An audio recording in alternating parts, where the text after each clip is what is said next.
Alright, hello everyone, my name is Bianca Brooks and I bring this video to you today with great fear and great frustration.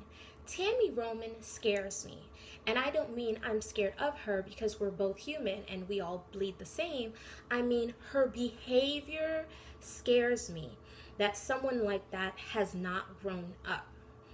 Someone who is old enough to be many of our mothers or even older than our mothers.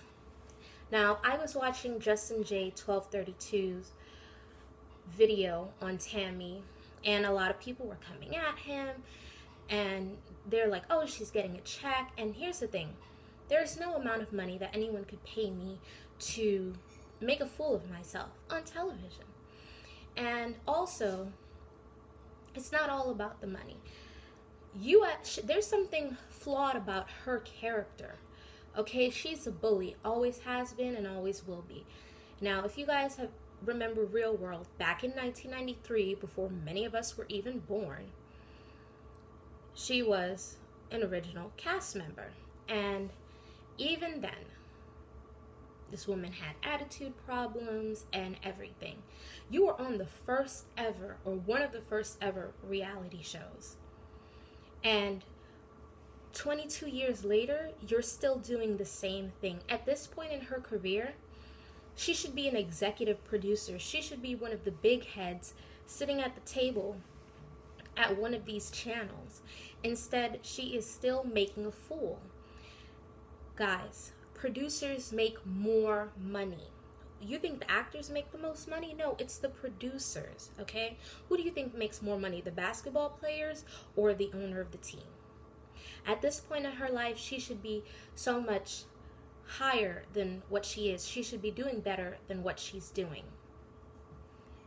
If someone were to tell you 22 years later you would still be working the same position, or you would still be a college student but not a graduate, that would scare you. 22 years later, this woman has made no progress.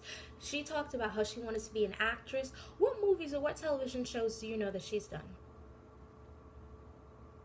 Okay, yeah. I just think it's so sad that someone can be 45 years old and still be a fool. Still be on television acting a fool. And the worst part is that she has children, and her children are old enough to have access to social media where they can see their mother behaving poorly. I want you guys to comment below and let me know what you think. I really had to make this video because every time I see this woman on a reality show, it's like, wow, you're still doing this? And then she tried to come at Brandy Maxwell. Oh, well, I gotta get paid, so take a page from my book. Brandy, don't take a page from her book. Because when you're in your 40s, I'm sure you don't want to be doing that. I'm sure you want to be an executive producer. That's what you're supposed to do. You're supposed to take the money and take this opportunity and help build yourself and build your brand. Become an executive producer. Open some businesses. Do something like this. Tami has made no progress in her life, none at all, and I think that is so sad. Her attitude is still as terrible. She's still as crazy. This woman's never gonna get better. You ever see those people in high school that act a fool? Some of them actually don't grow up, which is scary. They just become Tami. So I want you guys to comment below and let me know what you think.